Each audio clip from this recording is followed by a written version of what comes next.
Oh, my name is Excellent Companion Kenneth Stasinski. I'm currently serving as the High Priest for the Thomas Smith Webb Chapter of Research in New York State. And tonight I'm going to be presenting about a paper that I wrote called The Historicity of the Arch in King Solomon's Temple. I'm not going to read you the paper. You can do that on your own. Paper is available for everyone who needs it, of course. I really want to talk about the paper and about the journey that created my desire to write this and what I found. So I'm not going to be doing a whole bunch of citations and notes. I'm just going to give you the story of the paper and a lot of the information contained and some other things that aren't even in the paper, and along with some visuals, of course, which aren't in the paper. I found some good slides that I could use for this. I'm going to start with sharing my screen. Just give me a moment.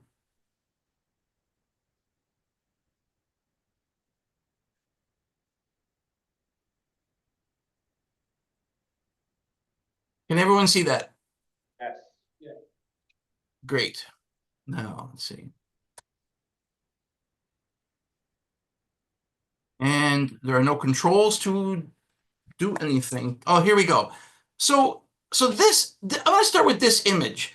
This is actually on a gate of a Florence baptistry in Italy.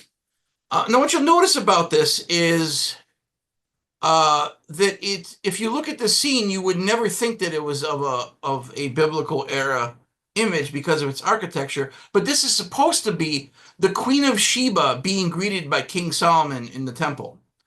But in this case, the temple looks more like it was a French cathedral.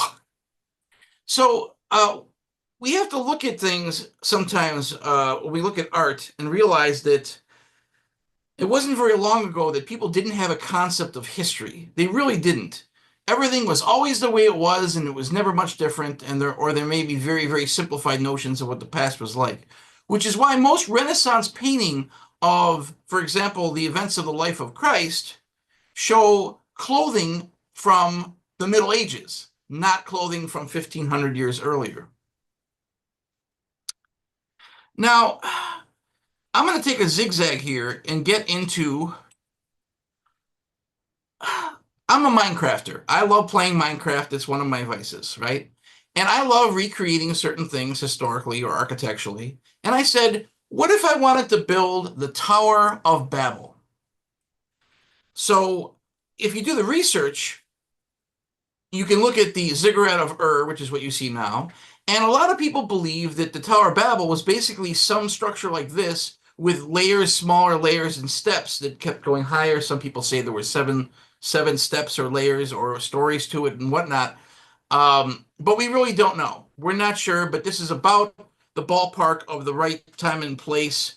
Like this structure is from 2100 BCE, and the Tower of Babel from mythology may have referred to a real structure somewhere within the millennia before this structure that we see that still exists today. But that wasn't what I had in mind.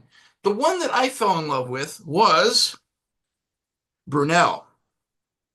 So Bruegel the Elder, a painter in the Renaissance, painted two different versions of what he thought of as the Tower of Babel. And something about this image struck me.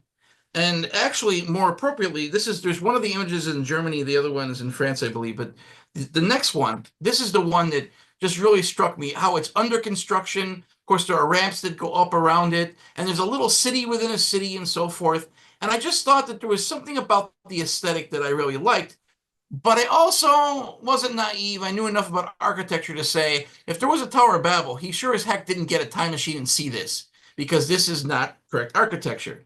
Now, the interesting thing about this painting, again, a little sidebar, but it's interesting, is in the lower left-hand corner, you see a nobleman, possibly the king, again, medieval garb for something a few thousand years off in time, talking to or interviewing the work of stonemasons. And you can see, of course, common gavels and mallets and chisels and so forth. So I just thought that was interesting that there was attention to that included. If anyone's wondering what my final product looked like, it was this. I actually continued the tower up almost to the world height. If you don't play the game, you might not know or appreciate it, but it's something that took endless hours to create a rough interpretation of a classical painting of something that probably looked nothing like it in the ancient past. Right? So the question is though, but I think about these things. I think about time and place and the appropriateness of time and place. So I asked myself, wait a second. Arches didn't always exist, at least not in the form that we know them. We think of an arch with a keystone. We sometimes call that a true arch or a Roman arch, which is kind of a misnomer. I'll explain that in a moment. But I'm saying, okay, would that be a feature of Solomon's temple? Would that naturally be part of the architecture that would have been used? How likely is it? Is it possible, not possible, whatnot? Now, of course, first of all, I want to be very clear what temple we're talking about. This is the temple that was built by Solomon in the 10th century before Christ. This was very distinctly different from Herod's temple. Herod's temple had a completely different shape. You can look up images at yourself. And one time in my local valley, there was someone made a miniature model of Herod's temple, and then they tucked the Ark of the Covenant inside where you could see through the windows, which of course would be impossible because the Ark of the Covenant did not exist as we know it in the presence of the what we call the Second Temple, which was then renovated by Herod. Technically, there were other temples. There's a temple that was described by Ezekiel, and there were and some people, some ancient writers said that, well, there was a version that was given to Moses that Solomon should have built, and it has a very different description. But we're talking about a very particular temple, and this is the temple that we talk about in our craft degrees. We talk about it in obviously the most excellent master degree, and we talk about it in the Mark Master degree.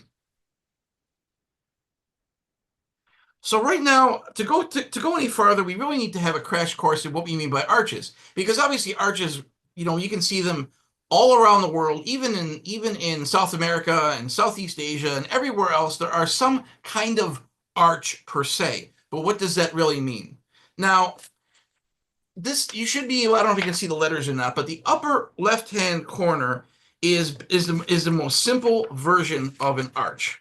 That is basically post and lintel construction, or they also call it prop and lintel. Okay, think Stonehenge, right? It doesn't get any simpler than that. You create the doorway and you build things around it. That's basically the arch, right?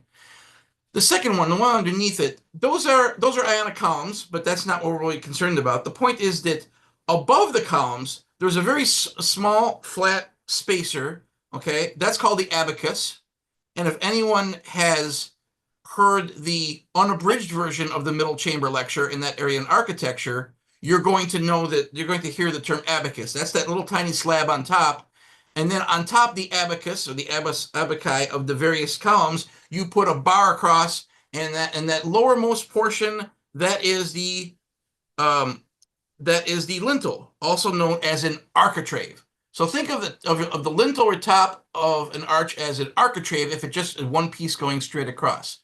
And now, again, if you refer to that ritual and you see the term entablature, the entablature are all the curious devices and dentals and all those things that are above the architrave, and the architrave is just the bottom of that entablature. Now, if you go to the middle upper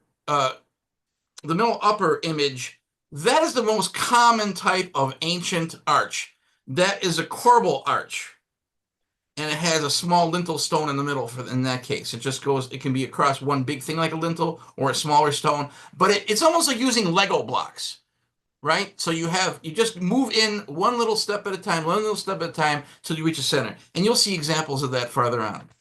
The one underneath it, even though it's shaped roughly like an arch, it is still a corbel arch. In fact, the upper right-hand corner, that is a corbel arch as well, but it's specially faced and shaved so that it has the appearance of a curve.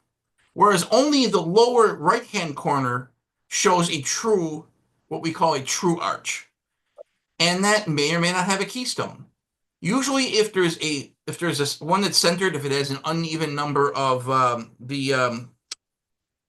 what is the term? I keep forgetting what the term. It's a French term. But there's if there's an uneven number of them, then there's obviously one center, one in the middle. You usually create a wooden structure that you would lay all these on. But then once you place the one in the middle, becomes the keystone. You can remove the structure, and then all the stresses all fall onto each other, towards each other, and down through the sides of the arch. So there's many other kinds of arches, but these are the only ones we're really concerned of. Most of the other styles, you're either going into India or you're going into the Common Era centuries, or both. So we're going to skip from there. So now with the history of arches, most people think of Rome. They think the Roman arch. The Romans invented the arch. Well, the Romans really didn't invent a single thing in their entire history, except for amazing things like how to rule the world with administrative processes and legal systems and all that. Those are amazing achievements. But as far as physical inventions, almost everything came from other cultures, the Greeks usually. But in this case, the arch, the Roman arch, came from the Etruscans. And they started using it around the same time as the Greeks, but the Greeks almost never used it, even though they had it. They used it mostly for underground vaults and things and tombs. They never actually used it for above ground structures, which is why you see the colonnades with architraves and entablatures on all their temples and other buildings we think of. But this is an aqueduct.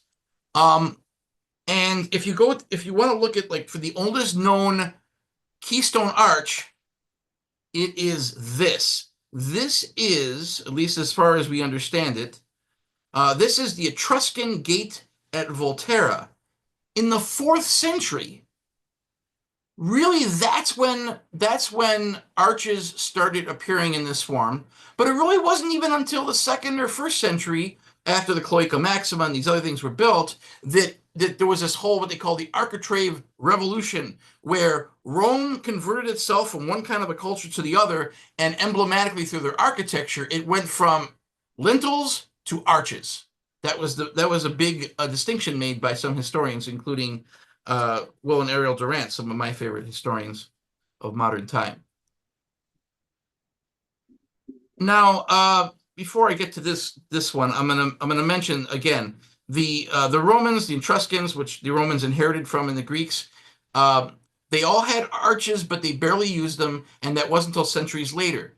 So you have to understand that we're talking about, if we want the smoking gun, this is not it, because this is half a thousand years after the temple was built. So we know that that's not really what we're looking at, but that still gives us some kind of a benchmark to guide our journey here. So I'm going to talk a little bit about the Sumerians. Now, Sumerians, that goes back really far back, as in sometime between the early and late Sumerian civilizations is probably when the historical flood happened. Okay, so the Sumerians are the ones that gave us the 7-day week, long before the story of creation was written. They gave us the 360 degrees in a circle because of the unique number system. There's lots of things we take for granted in civilization that we got from the Sumerians, and they had arches. But here's the thing: even though they had arches, even what we would call true arches, they just stopped using it. It fell out of favor. Eventually, the Sumerian torch was passed to Babylon and Assyria, and they never took up those aspects of culture. So by the time that the temple was built, it was no longer a repertoire in their architectural tool set. So let's go to the Egyptians. This is an example of a corbel arch. Do you see how this is one of the hallways? This is the Khufu pyramid, incidentally, excavations and so forth.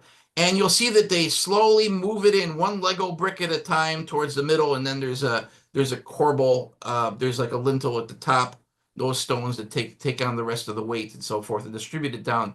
So that was much more common even in their underground structures. But they knew about the arch. There is evidence of them using the arch, but it was really very rare, and it was usually for underground tunnels and things like that. It was never for freestanding structures. And I think that's an important distinction, because that also is similar to the Mycenaeans. Now, the Mycenaeans also had arches that we could talk about as being suitable for what we're talking about, but they only use them in vaulting of underground chambers, and like the other ones did, like the other cultures did.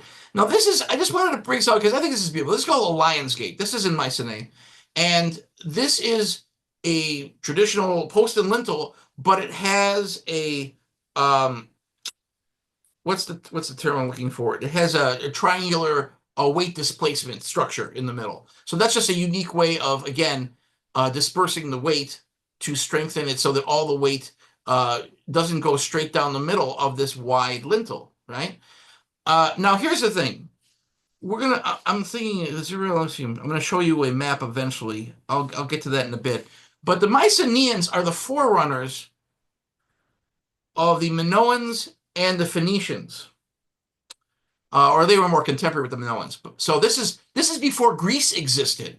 So again, Greece is not the smoking gun because Greece, as we know it, did not exist. This is probably well before the age of Troy and the Iliad and the Odyssey, which was in Asia Minor and so forth. But these are just examples of things that are not what we're looking for. So we have to still try to corner the time and place. Jerusalem, 1000 BC. We want to slowly get closer to that. Now, if we go to Canaan, this is the oldest known archway that we have. Archway that may be in existence actually, but which makes it 1,000 years too old. It's mentioned in the book of Judges, in the first book of Samuel. It's basically it's in Ashkelon, and they say it's the oldest known arch gate. But the thing is, that whole section you see on top is plaster. That was added to fill it in for tourists. The lower part is what you saw. It was so broken down so many hundreds, possibly thousands of years ago, that we really don't know if it was a corbel arch or if it was a true arch or whatnot. We just don't know. But a lot of people do point to this and say, aha, and that, again, is not conclusive. So we look at the influences here. Now, if you look at where it says Ionians, Dorians, and so forth, Macedonians, that's basically, those are the people that inherited the Mycenaean culture, and eventually became the Macedonians, eventually became the Greeks. Then if you go, that's on the left. If you go all the way to the right, then you get Assyria and Babylon. Again, the influence is there, but sort of. I'll get to that in a moment. Egypt definitely has ideas that flowed into the Holy Land. And the Phoenicians were directly related to the construction of the temple. So if you try to do research on Jewish architecture, the only item you're going to hear about is the temple and possibly the palace that was built after it next to it. And if you look up Phoenician architecture, one of the only structures you're going to hear about is the temple in Jerusalem and the palace. Why? Because they're the same thing. The Jewish people at this time did not really have their own unique architecture. They didn't have a lot of their own areas of physical culture. So when you talk about the artwork or jewelry or even metalworking, then you start getting into they got that from the Hittites, a lot of the metalworking, and Assyria had an influence on their jewelry. But some of the general ideas came from Egypt, and these cultures all morphed together. But the Hebrews as a people were not a cohesively distinct culture in terms of most of the ways we think about it. It's just that we obviously think of them in that sense because of the scriptural tradition, and those things that have been passed on. But the Phoenicians in particular are very important here. So because they're the ones who really built the temple. They're the ones who supplied most of the materials, most of the workers. It was corvée labor mostly. There were obviously stonemasons and whatnot within Israel, or what we would call Israel sort of at the time. But most of the laborers were actually conscripted from the foreigners in the land. So they had to come and spend so many times during the season, so many days or weeks or whatnot, to help build the temple. And of course, the materials were built in other places and assembled. A lot of things we have from our tradition actually is pretty accurate, but a lot of things we have in our tradition is not. The scripture informs us that Hiram, the artificer, lived to an old age. He definitely saw the completion of the temple. So obviously, and again, I can't stress this enough. When we find the divergence between either scripture and history and ritual, this is not a mistake. We can look back and we could say, sure, these like Webb and Preston and the people who put together what we use today in the late 18th and early 19th century, they didn't have the archaeological understanding that we had. They may not have been as educated in theory. In some ways, they were more educated than us. But the point is that it's not about that. Even if they had, they had Josephus, they had the scripture, and they chose something different. That's something to pay attention to. So as Masons, sometimes learning history and then learning where Masonic tradition tells it differently, that is the pointer to a special meaning. That says this is important. We're not just regurgitating something that's a physical, historical thing, but we're actually starting to get into the deeper meaning with real intention, not just mimicking knowledge in the profane knowledge and so forth. So anyway, so we go back to the Phoenicians. Now, the Phoenicians were not known for stonework. They kind of inherited the Mycenaean and Minoan tradition of what's called Cyclopean architecture. Big, huge stones that were rough, and they were not usually they weren't meant to be very artful. They were meant to be structural in the most basic sense.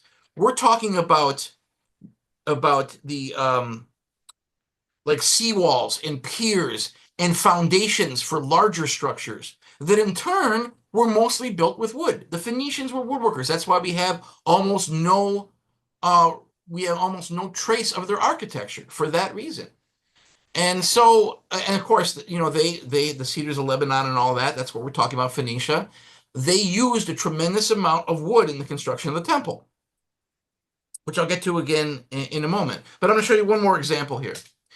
This is the tomb of Hiram, in theory. Now, this is they'll tell the tourists this is the tomb of Hiram the First, when in fact it was probably something Persian that was from about 3 centuries later. But the point is that this is not meant to be pretty. There aren't any colonnades. If there were, they were made out of wood. You'll see it's one big stone. Some of their tombs were actually carved out of huge stones. They were not built with stones, but within them. Now, the temple itself, we don't know a lot about what it looked like, except for, I mean, you can only do so much with descriptions. Like, for example, this is one of many, many renderings. And you can look at how many cubits this, how many cubits that, and so forth, and you can get some idea. But whether or not the pillars were freestanding or actually supported a structure, there is no reason to believe that either way. We don't know. And the odd thing, of course, about the pillars is that they're made out of metal, which is very unusual. But you know what? We know of one temple that was built, I can't remember the name of it, but there was a temple built in the city of Tyre that had two pillars in front of it in the same style and description as the temple in Jerusalem. So one may have been built in similar to the other, but obviously the one in Tyre wasn't for the god Yahweh. Then again, there is not 100% certainty that the temple in Jerusalem was built for that either, because they were a lot more polytheistic than we want to admit at the time of the first temple. And alternately, even though it's kind of fudged in scripture, it was alternately used not only exclusively for the deity of their people, for their worship. But the point is that this structure isn't unique. The tripartite division, which is explained, in other words, you have an outer court, you have an inner section, and then an inner sanctum. That's an Egyptian way of setting up temples. The other interesting thing is that the opening to the temple faces the east, so the sun basically comes in through the door at the beginning of the day. Now we have our doors to our temples in the west. which is like the classical world forward. It really switched its way around during Rome and Greece to go the other way around. So we follow the more recent version of that, which is an interesting note. But anyways, if you look at this, we do know that all the floors and ceilings had huge wooden beams. There were no arches used for support.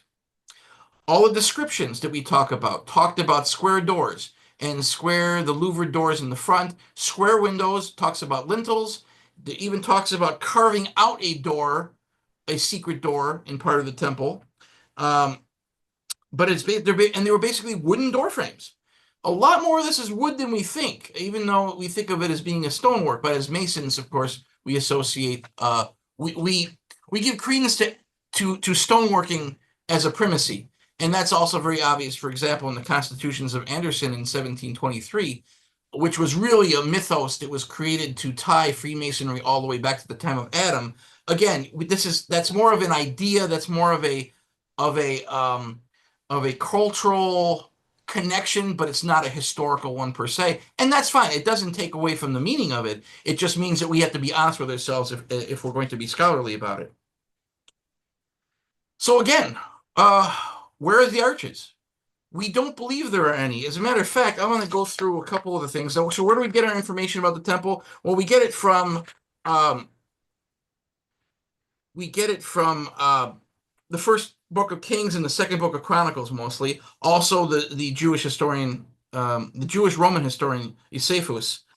Now, basically, everything is post and lintel construction, wooden door frames. But here's the thing: no part of the dedication of the temple was actually devoted to any architectural element. So the most excellent master degree is really something that we honor as a very spiritual, symbolic thing. It is not trying to reenact historically the event of the temple itself. We basically give honor to the general idea of it, but we've made it uniquely our own. And now we know that because we know that again, there is no record of the placing of a keystone or anything like that. That is something that we created for our own moral instructive purposes. Also, the descriptions are consistent, the temples consistent with Syrian temples of the period, which also again show the Egyptian influence. And Durant says it was done and designed in the style of that of the Phoenicians had adopted from Egypt, with decorative ideas from Assyrian and Babylon. Again, like many of the other elements of their culture. Okay. So I guess if we're going to have a verdict on this, we're going to have to say that it is very unlikely, and I wasn't expecting this. I came in without any preconceived ideas. I dug into all kinds of architect books and history books and dug out things in the library that hadn't seen the light of day in 100 years. Of course, you scour the internet, do what you can.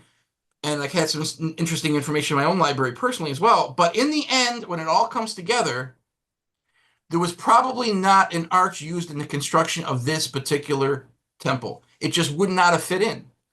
It would have been so unique if they would have had an arch that they would have talked about it. It would have been there. Now, just to top this off a little bit, a lot of people really, again, you picture the temple a certain way, and it was talked about in scripture as being, the envy of the world and so forth. Honestly, it's very small. The intersection of the temple itself would probably fit inside of some of our lodge rooms. Some of our bigger lodge rooms, the inner part of the temple would fit inside.